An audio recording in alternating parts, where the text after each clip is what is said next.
Welcome to Match Pack, bringing you all the figures that count ahead of a full weekend of Premier League action.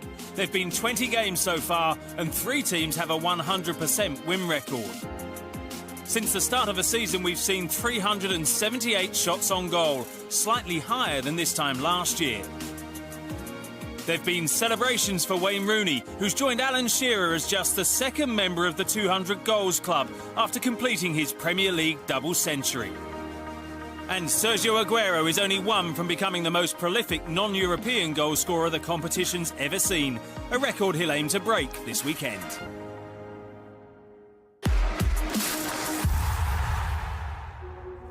Liverpool and Arsenal's differing fortunes last weekend means confidence will be coursing through Anfield as the Reds prepare to welcome Arsene Wenger's men on Sunday. Traditionally, this matchup is a blink-and-you'll-miss-it affair. This exact fixture is the highest scoring in Premier League history. And 8 of those 80 goals came in April 2009, with Andrei Arshavin scoring all 4 for Arsenal that day. Historically, these two sides are hardly strangers to finding the back of the net. Along with Tottenham Hotspur, they're the only teams who boasted 3 players with 10 Premier League goals or more last season. Those numerous scoring options underpinning each side's productivity. It's great when you spread the goals around. It's important that you get goals from not just your forward line, your midfield, your defence as well. Liverpool obviously have got a number of players who can get themselves into double figures. What they don't have is maybe someone that gets them 20 plus goals this season, and that's something that I think the manager Jurgen Klopp will be looking at. One man hoping to get close to that 20-goal tally for Liverpool is Roberto Firmino. The Brazilian has excelled as the leading man since joining in 2015, and in his time at Anfield he scored more goals and provided more assists in the Premier League than any of his teammates. The 25-year-old boasts an enviable record against this weekend's opponents too. In 4 league matches against the Gunners, he scored 3 times, and he can't better that record against any other club in the league. But there's a much coveted defensive side to Firmino's game, crucial to Klopp's high-pressing style. A tireless runner, he's won more tackles than any other forward in the top flight since he moved to Merseyside. I think it's fantastic. He's not an out-and-out centre-forward, and yet that's the position he plays. Jurgen Klopp obviously likes him in that position because he often sets the tempo in terms of closing down. He works so hard, but he's obviously capable of dropping deeper and getting runners in behind him. His all-round play is excellent. In Olivier Giroud, though, the Gunners possess their own goal threat. On Sunday, the Frenchman could prove crucial against a backline that often struggles in the air. During his time in North London, he scored more headed goals than any other Premier League player. Though the Frenchman now finds himself behind compatriot Alexandre Lacazette in the pecking order, he's also something of a star off the bench. Since the start of last season, Giroud scored the most goals as a substitute in the league. It's going to be really interesting, actually, at Arsenal, how much Olivier Giroud plays and how happy he is to play second fiddle as well. I think he's hugely underrated. I mean, he's not perhaps the most mobile at times and not the most aesthetically pleasing when you watch him play. But you look at his goal record, and I think that's all you need to look at, really, and that's very impressive. So, yeah, I think he can cause Liverpool some problems, particularly in the air from set pieces. If Giroud is to make an impact, he'll have to penetrate a Liverpool back line that's kept 5 clean sheets in their last 6 league games, as many as in their previous 21 matches. But one nagging frailty remains.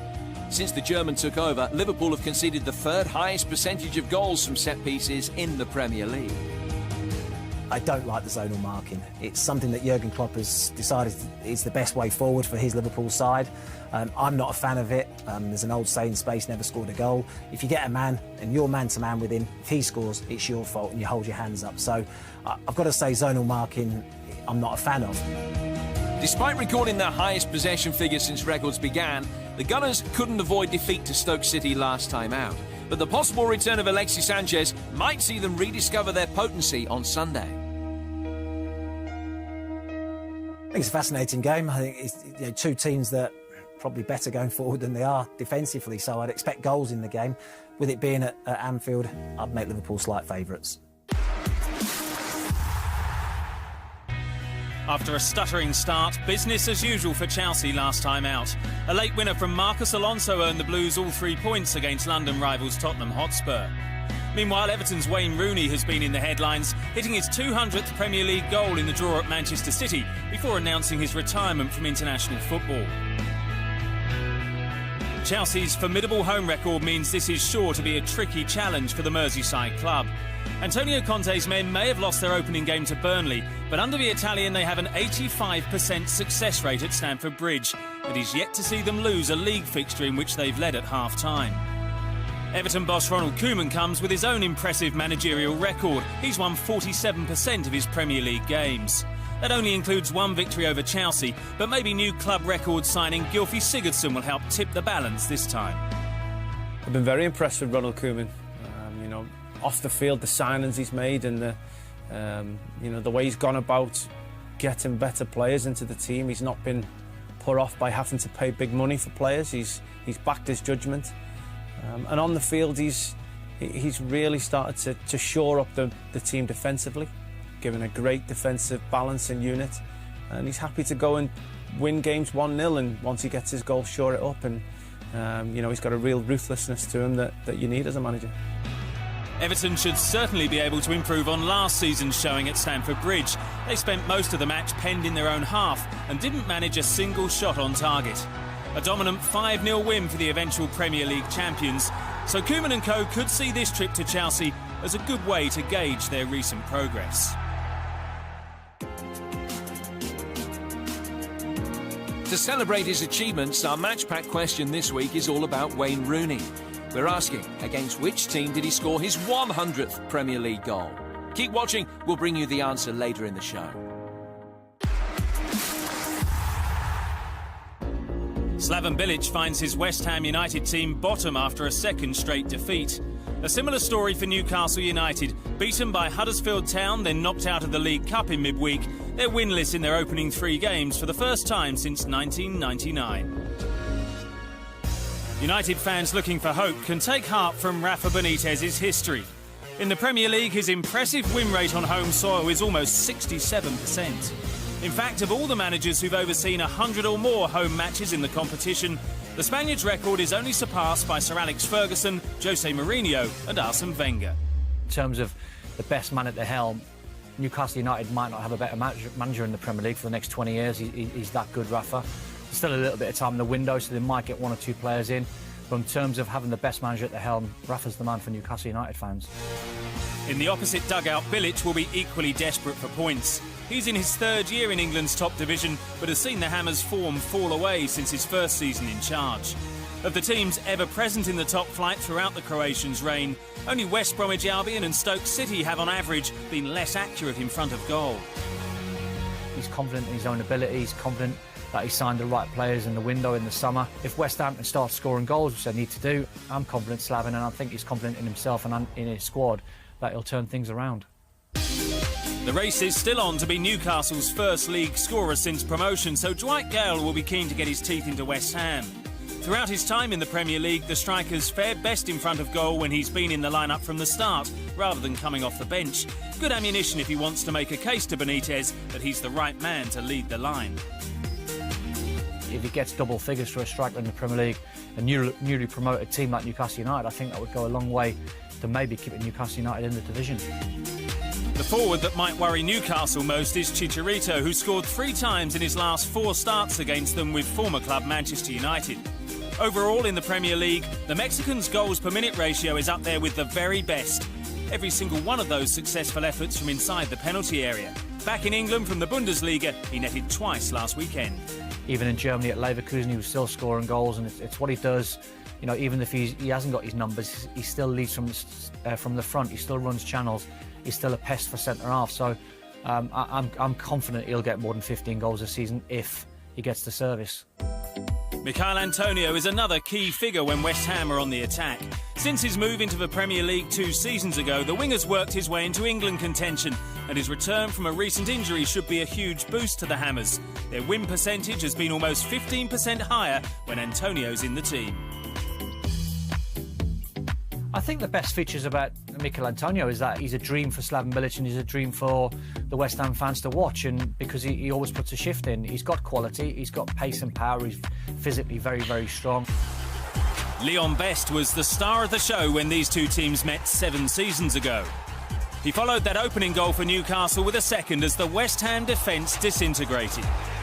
Kevin Nolan made it 3 before Best completed his only Premier League hat-trick in style. Newcastle's 5-0 victory was their biggest over West Ham in the Premier League, and the Londoners went on to be relegated. St James's Park hasn't been a happy hunting ground for the Hammers. They've won just once there in 19 years. With both managers in need of a good result to kickstart the season, this promises to be a hard-fought affair on Tyneside. West Ham's away form in terms of being at St James's Park was too clever over the years, always been a hard place to go. I'd probably predict, it's not sitting on the bench, but I think it might be a score draw, 2-2. 2 games in and Manchester United are sitting pretty at the top of the table. With successive 4-0 victories, they've scored 4 or more in the opening 2 league matches of a season for the first time in 110 years. This weekend they host the Leicester City side, whose win against Brighton and Hove Albion gave them the first clean sheet in 5 games and a first Foxes goal for Harry Maguire. Leicester will face a stern test on Saturday against an informed Paul Pogba. United enjoy a much better win ratio when Pogba's in the starting lineup. And having scored his 3rd goal in as many league appearances at Swansea last weekend, he's beginning to show his worth. I think the price tag he came with last year was a bit of a weight on his shoulders, and I still feel he played well last season. I do. I think he showed the qualities he's had, but when you've got a £90 million price tag on your head, people expect more, and I think that's what happened with him last season. I think going into this season, the transfer record in Neymar has been smashed, and it just takes that weight off his shoulders. Plus, Matic playing alongside him, giving him real licence to go forward. We'll start to see the Pogba that we saw playing for Juventus, and we'll start to see that regular for Manchester United. Their opponents also have a goal scorer in their ranks. Shinji Okazaki has scored in consecutive Premier League appearances for the first time, with both goals coming in the opening 5 minutes of the games. Jose Mourinho's side will be wary of his recent dynamic starts. Leicester's last Premier League win over United made history. Having been 3-1 down, David Nugent's penalty proved the turning point. Esteban Cambiasso then equalised before Jamie Vardy and Aleo Ulloa penalty secured a 5-3 win. It was the first time United lost a Premier League game, having led by 2 goals.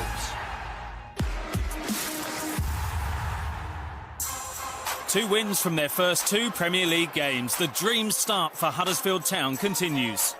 Head coach David Wagner has a fresh and enthusiastic squad. He's named 2 of the 4 youngest starting lineups in the Premier League so far this season, and has players like Aaron Moy coming into their prime. The Australian's first ever top-flight goal was a beauty, and enough to see off fellow newly promoted side Newcastle United. Excluding the inaugural season of the Premier League in 1992-93, Huddersfield are the first club to win their opening 2 games in the competition. They're also only the second newly promoted side to keep a clean sheet in their first 2 Premier League matches. This weekend they'll want to keep a close eye on Oriol Romeu if he lines up for opponents Southampton. The Spaniard's already successfully completed 160 passes in just 2 league games, the 3rd highest number any midfielder's managed so far this season. 90 of those came in Southampton's first victory, the 3-2 win over West Ham United, which gave new manager Mauricio Pellegrino 3 points for the first time. Some of the shine was taken off that when Saints crashed out of a League Cup in midweek at home to Championship side Wolverhampton Wanderers. But it will be a much-changed lineup that steps out in Huddersfield, aiming to get back on track in Southampton's first away fixture of the campaign.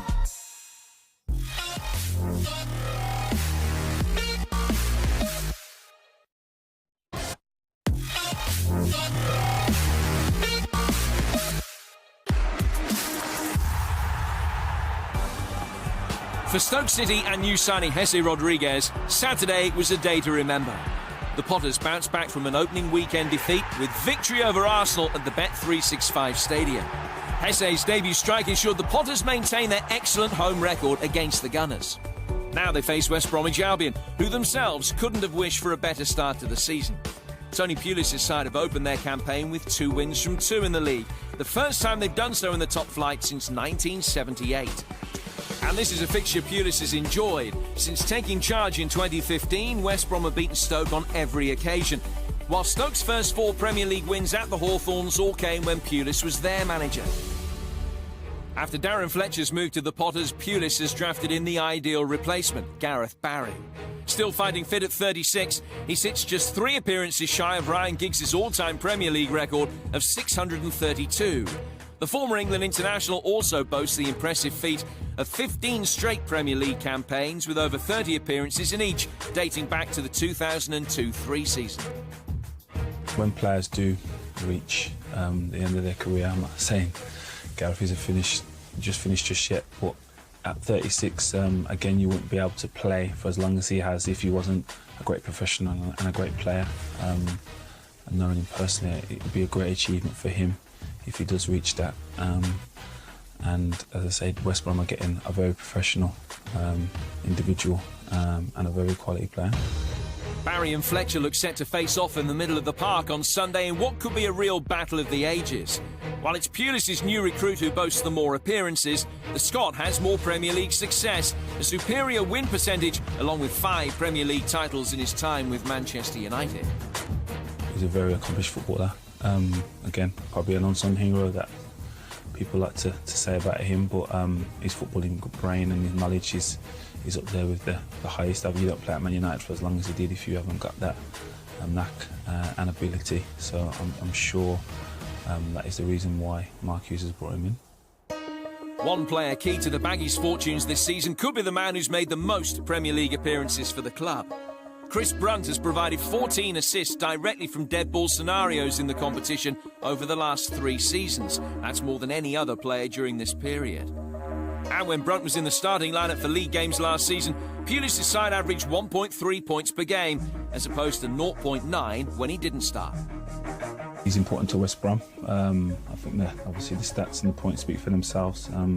Chris is a great player and a great leader. I know he's not the captain anymore, but that won't diminish his responsibilities in that team and in that squad. He trains hard every day and he gives his all in every game, and it proves and it shows when he does play, they pick up more points. For the Potters, goals on the road have been hard to come by. Mark Hughes' men have scored just 6 Premier League away goals since the turn of the year. That's the worst of any team in the league, excluding the promoted clubs. They have also failed to score in 7 of their last 9 away games, registering just the 1 win on the road in that time. And it was that late season form that resulted in Stoke's worst league finish since 2013, something Hughes will be keen to rectify this time around. I'm sure he believes Stoke can be very serious contenders in the top 10, and they've got the players to do so. It's just all obviously sinking together and being consistent. I think if they was to finish 13th and maybe get to a semi-final or final of a cup, then it'd be an achievement even for Stoke.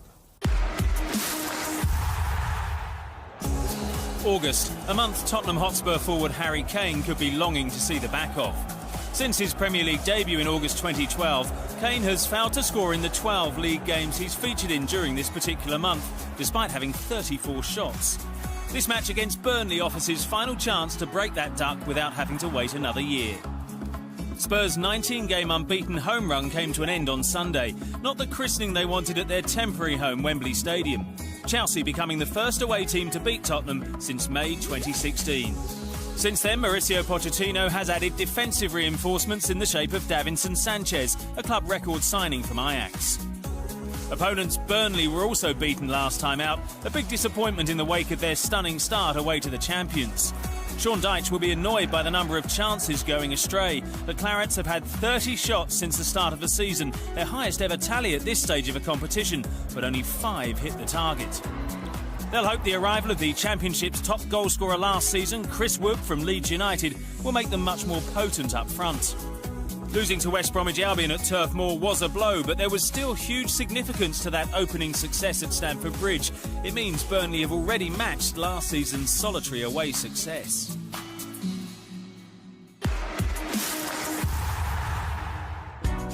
The concession of goals is a concern for Bournemouth manager Eddie Howe. Since their promotion to the Premier League in 2015, they've shipped 137, the highest such tally in the top flight during that time. While in 2017 alone, that poor defensive record means they've managed to keep just 4 clean sheets. That's fewer than any other ever-present Premier League side in that time. Having failed to score in consecutive Premier League games for the first time since October 2016, it's been an unhappy start to their campaign, dropping 1 place to 16th. For the 3rd consecutive year, the Cherries have started the season with back-to-back league defeats. They've still only ever won 1 Premier League match in August in 9 attempts since their promotion. However, overcoming Manchester City could prove tricky, especially with Raheem Sterling in the side. The forward has scored 5 Premier League goals against the Cherries, more than versus any other club in the competition. While his goal on Monday evening against Everton means the citizens have failed to find the net in just 1 of their last 13 Premier League games, scoring 30 goals in the process. Despite Sterling's efforts, City came away with just a point, and the result sees Pep Guardiola's side drop 2 places to 5th. But that late equaliser means they've avoided only their 2nd home defeat under the Spaniard. And on Saturday they face a Bournemouth side who've never beaten them on a ground where City have never conceded.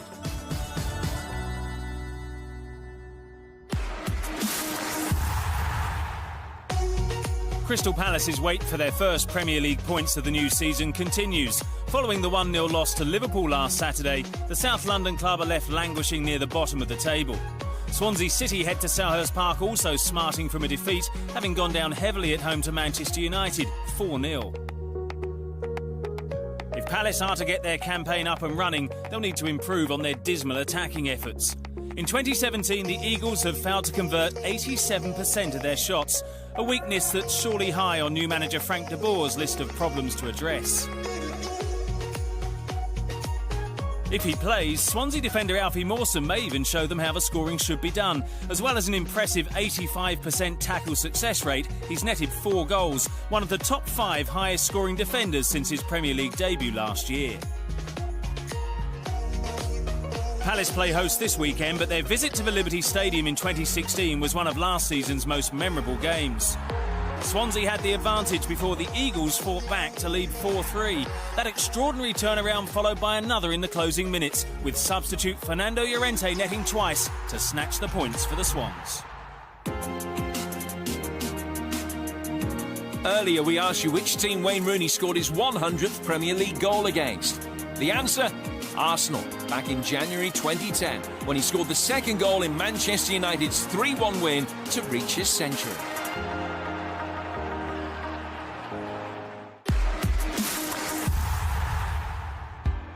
Following in the footsteps of his fellow countryman, Watford's summer signing Richarlison has certainly made his mark.